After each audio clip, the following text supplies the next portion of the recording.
వాళ్ళ నెట్వర్క్ ఎక్కువగా ఉంది. నెట్వర్క్ కాదు, టీం వర్క్ ఉంది.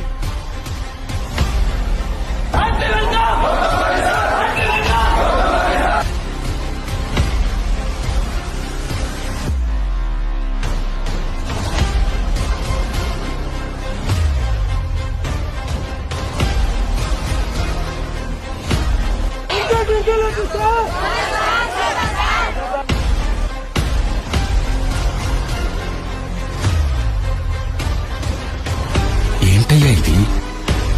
ఒక మనిషిని ఆరాధిస్తే ఇంతలా ఆరాధిస్తారా? మా తెలుగు ప్రజలు ఎవరి మీద అంత త్వరగా అభిమానం పెంచుకోరు, కానీ ఒక్కసారి పెంచుకుంటే చనిపోయే వరకు వదిలిపెట్టారు.